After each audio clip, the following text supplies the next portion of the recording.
Bueno, continuamos entonces con las clases de legislación y técnica fiscal 2. Vamos a ver el último punto del capítulo 1, que se refiere a lo que son las exenciones del impuesto al valor agregado, ¿sí?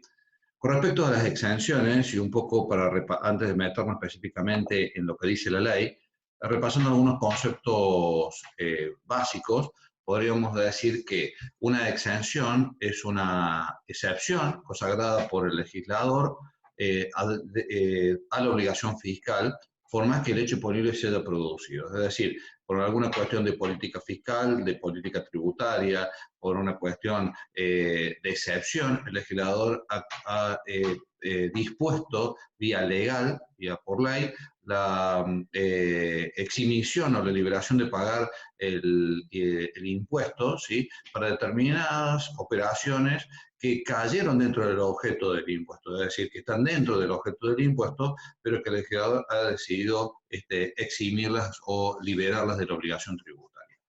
Desde el punto de vista doctrinario, podemos decir que las exenciones se pueden dividir en tres grandes grupos.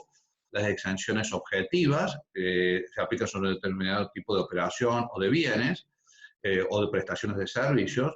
Las exenciones subjetivas, que se aplican sobre los sujetos, independientemente del tipo de operación que realice. Si el sujeto está exento, todas las operaciones que realiza el mismo están exentas del impuesto. Y las exenciones de carácter mixto, es decir, donde conviven elementos objetivos y elementos subjetivos para que se materialice la exención. Con respecto a este último caso de exención de carácter mixta, en el impuesto al valor agregado tenemos casos así. Por ejemplo, vamos a ver que la venta de leche entero descremada está exenta siempre y cuando el comprador de la leche sea un consumidor final o el Estado nacional, provincial o municipal. Es decir, acá, como ustedes pueden ver, tenemos una exención objetiva que está atado a un elemento subjetivo. En general, esas son las situaciones que podemos encontrar de exenciones mixtas, o de ejemplos de exenciones mixtas que tenemos en la ley del IVA, ¿sí? En realidad, no al revés, no exenciones subjetivas con algún elemento objetivo, no, es al revés. Las exenciones objetivas que dependen de algún elemento subjetivo para que se materialice la exención. Hechas estas aclaraciones, vamos a la ley del impuesto. Si nosotros vamos a la ley, las exenciones ustedes las van a encontrar en el artículo séptimo y séptimo continuación de lo que es la ley del IVA. A eso nos vamos a remitir en esta clase o en la clase que viene cuando hablemos de exenciones. Pero cuando ustedes ven el artículo séptimo, que es la norma madre de exenciones, como en el impuesto a las ganancias era el artículo 26, acá tenemos lo que es el artículo séptimo. El artículo séptimo tiene dos grandes grupos de exenciones. Las exenciones consagradas en el artículo séptimo A séptimo G, que se refieren a exenciones referidas a la venta de cosas muebles, a la obtención de una cosa mueble o la fabricación de una cosa mueble por encargo de tercero, o a la importación definitiva de cosas muebles. Las cosas muebles son las definidas en el artículo séptimo, inciso A, G. Y tenemos la exención del artículo séptimo, inciso H, que a su vez está dividido en 27 puntos, donde en esos se determinan exenciones respecto de las prestaciones, locaciones y prestaciones de servicios del artículo tercero, inciso E.21. Es decir, lo que son prestaciones de servicios están en el artículo séptimo H, donde estarán enumeradas en estos 27 puntos las exenciones que contempla la norma. Y las exenciones con respecto a la venta de cosas muebles o la fabricación de una cosa mueble por encargo de un tercero o la importación definitiva de la cosa mueble están en el artículo séptimo, inciso A a G.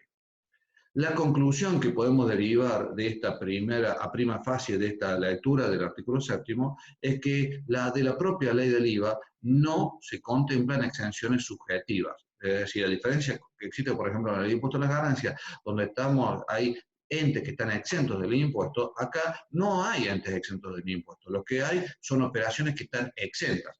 Exentas porque a lo mejor lo hacen determinado sujeto o exentas en general. Bueno, esto a prima facie vamos a ver que no es tan así, porque cuando nos adentramos en la clase que viene a las exenciones subjetivas, exenciones que no están consagradas en la ley del impuesto al agregado, sino en leyes que regulan las actividades específicas, ya vamos a ver que existen exenciones de una manera subjetiva. Lo que pasa es que en la ley no las van a encontrar. ¿Queda claro? Bueno.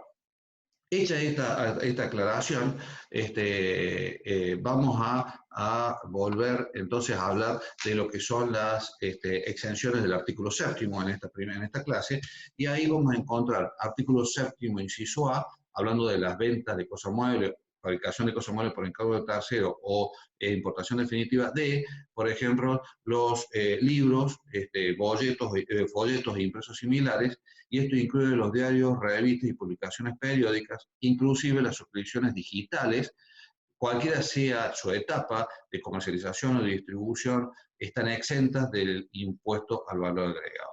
Esto no incluye a lo que son los servicios de reparto que se realicen directamente, contratados directamente por las empresas editoras de diarios. Pero en general, para el resto de los casos, existe una exención para este tipo de conceptos. Una aclaración con respecto a esto: muchas veces los diarios o revistas se venden conjuntamente con algún tipo de juguete o algún tipo de elemento adicional a la misma. Si el precio de publicación del diario o la revista no está afectado, sigue manteniéndose la exención. Pero si al precio del diario o revista se le adiciona un plus por el juguete o por el otro elemento, ese adicional sí está gravado por el impuesto al valor agregado, así no se comprende dentro de lo que es la exención contemplada en el artículo séptimo, inciso A. El artículo séptimo, inciso B, se refiere a los timbres fiscales, a los sellos fiscales, a los que son los billetes de banco, están exentos del impuesto al valor agregado. El artículo séptimo, inciso C, se refiere a los sellos en general, a las pólizas,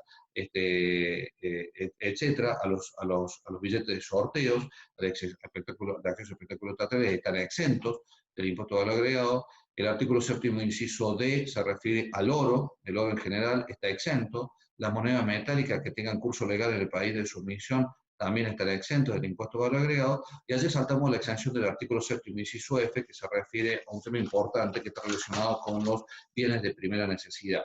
Porque el artículo séptimo, inciso F, dice que estarán exentos el agua ordinaria común, la leche fluida o en polvo, entera descremada sin aditivos, cuando el comprador, y acá vemos una exención de orden mixta, cuando el comprador sea un consumidor final, el Estado nacional, provincial o municipal, los comedores escolares o universitarios, las obras sociales, las obras sociales y las entidades reconocidas como exentas por el inciso E, F, G y M del artículo 20, hoy artículo 26 de la ley del impuesto a las ganancias. Como ustedes pueden ver, la exención es de una manera mixta. Este artículo séptimo, inciso F, también contempla la exención para las especialidades medicinales de uso humano. En ese caso, también van a estar exentas la reventa realizada por las droguerías, farmacias y otros, en la medida que en la primera venta hayan pagado el impuesto al valor agregado, ¿sí? Por ejemplo, el fabricante de remedios, que es un laboratorio, cuando fabrica el laboratorio y lo vende a la droguería, ahí debe pagar el IVA. Después, la venta que realiza la droguería de ese mismo medicamento a la farmacia y la venta que realiza la farmacia al consumidor final están exentas del impuesto al valor agregado. Siempre la condición para especialidades de uso humano es que haya pagado el impuesto en la primera ocasión, es decir, en lo que es en la primera venta, respectivamente. Y el inciso G de este artículo séptimo se refiere a la venta de aeronaves destinadas para el transporte de carga o de pasajeros, inclusive lo que es defensa y seguridad, y en este último caso involucra también las partes y componentes de las aeronaves destinadas a defensa y seguridad, y las embarcaciones destinadas también a defensa y seguridad por parte adquiridas por el Estado Nacional. En este caso también hay una exención consagrada para este tipo de operación. Esto se refiere a las exenciones vinculadas a las ventas, al hecho imponible de venta de cosas muebles, fabricación de cosas muebles por encargo de un tercero, o lo que es lo que sería la importación definitiva. A partir de allí tenemos el artículo séptimo, inciso H, que se refiere a las obras, locaciones y prestaciones de servicios del artículo tercero, inciso E, punto 21.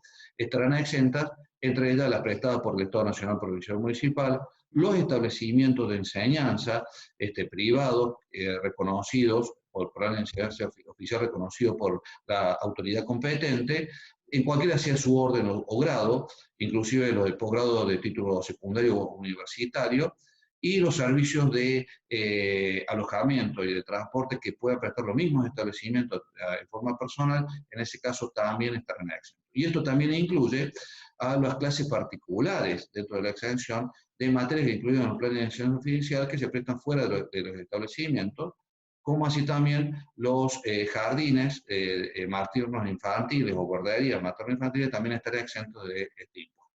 ¿Sí?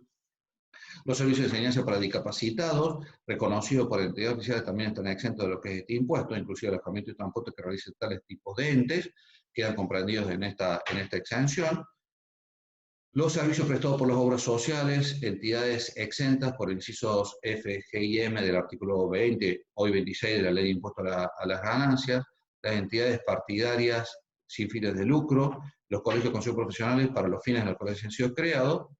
Un punto importante del artículo 7, inciso H, apartado 7, que se refiere a los servicios de asistencia sanitaria, médica o paramédica, de hospitalización, no solamente la hospitalización, sino también los servicios auxiliares de hospitalización, los servicios médicos, los de odontólogos, bioquímicos, kinesiólogos y los de los auxiliares de la medicina. Pero con respecto a esto, la exención solamente es aplicable para los servicios que sean prestados a obras sociales o a colegios o consejos profesionales, y esto incluye también lo que son los coseguros que pagan este tipo de afiliados. Básicamente, la exención está consagrada para aquellos servicios prestados a afiliados obligatorios de obras sociales o de consejos profesionales. ¿Tá? En ese caso, la exención es plena. Ahora, si el servicio es prestado médico, es prestado a afiliados voluntarios, es decir, lo que paga medicina prepaga, ¿sí? O particulares, en este caso no rige la exención. En este caso eso está grabado a la alícuota del 10,5 o del 21%, según lo que sea el caso, pero no se aplica la exención consagrada en este tipo de impuestos. Los servicios fúnebres también prestados a las obras sociales están exentos. Y otro inciso importante, los espectáculos teatrales comprendidos en la ley 24.800 están exentos, los espectáculos deportivos de orden amateur están exentos, también están exentos los servicios de taxis y remises en cualquier lugar del país, en la medida que su recorrido no supere los 100 kilómetros, y esto incluye también el servicio de carga de equipaje, que se incluye en lo que es en el precio. El transporte internacional está exento y puede además solicitar el reintegro del IVA por el IVA pagado en los insumos, en los gastos que han incurrido para la prestación del servicio. El arrendamiento de buques, la locación a casco desnudo por fletamiento por tiempo por viaje, cuando el armador sea un sujeto del país, está de una manera exento. La intermediación de las agencias de lotería o de quinielas están exentos también. Y después tenemos el artículo 7, inciso H, punto 16, que se refiere a las locaciones y colocaciones financieras. Hay ciertas colocaciones financieras que están exentas, por ejemplo, los intereses de depósitos en cuentas bancarias, caja de ahorro, plazo fijo, no así la cuenta corriente, que por su artículo 35 del decreto reglamentario están grabados.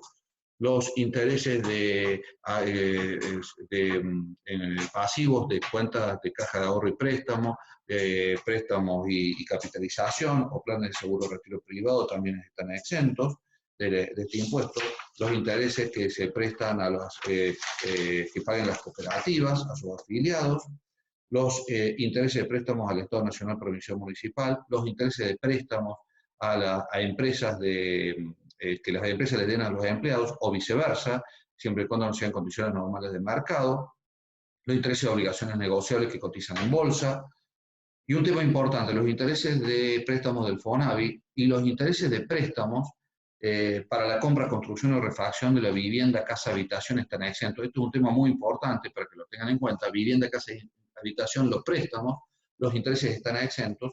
Y el decreto reglamentario en su artículo 36 incluye los intereses de financiación del saldo del precio. Es decir, no hace falta un préstamo, pero si yo una empresa vendió un inmueble destinado a casa, habitación, ¿sí? La financiación del precio que haga la misma, los intereses también van a estar exentos del impuesto en el caso que estamos analizando. El servicio del personal doméstico también va a estar exento, Los honorarios de director, síndico, miembro del Consejo de Vigilancia están exentos, aunque en este caso a condición de que se demuestre la efectiva prestación del servicio y el honorario sea acorde al servicio que se presta, un elemento muy subjetivo que creo que evidentemente puede traer algunos dolores de cabeza porque es netamente interpretativo. Otra exención importante es el artículo 7º, inciso H, apartado 22, que se refiere a la locación de inmuebles. Están exentos la locación de inmuebles destinados a casa-habitación, el arrendamiento rural está exento y la locación de inmuebles cuando el locatario sea el Estado nacional, provincial o municipal. Esto trae como conclusión de que la locación de inmuebles destinados de tipo comercial están gravados. Sin embargo, el propio artículo 7º, que recién estamos mencionando, aclara que en el caso del resto de las locaciones, y esto incluye los alquileres comerciales, ¿sí?, van a estar alcanzados, van a estar exentos cuando el valor del alquiler mensual por unidad y por locatario no supere un monto que establece la reglamentación. Y la reglamentación estableció ese monto en 1.500 pesos, allá en el año 2001, y es el valor que se ha mantenido. Evidentemente está bastante desactualizado, con lo cual los alquileres comerciales hasta 1.500 pesos están exentos, pero si un alquiler comercial es de 2.000 pesos, está grabado todo, ¿sí?, los 2.000 pesos, no la diferencia, ¿tá? No actúa como un mínimo no impone. Con lo cual, hoy, teniendo en cuenta los valores de alquileres que existen en el mercado comerciales, prácticamente no va a haber alquileres exentos en el impuesto. Las concesiones de explotación de orden público, de acuerdo al artículo 39 del decreto reglamentario, están exentas del impuesto de valor agregado. Los servicios de sepelio prestados a obras, cubiertos por obras sociales, los servicios geriátricos cubiertos por obras sociales también están exentos. Y un tema muy importante, los servicios digitales de suscripción de servicios a libros digitales también están exentos, siendo una respuesta de lo que un poco venimos mencionando del punto anterior. ¿Sí? Bueno, vamos a comenzar a hablar de lo que son las exenciones subjetivas. Estas son las exenciones que contempla la ley del impuesto. Vamos a meternos en las exenciones subjetivas. En la clase que viene vamos a hablar de este tipo de temas y de esa forma vamos a finalizar con el capítulo 1 de la ley de legislación y técnica fiscal 2. Bueno, seguimos en la clase que viene.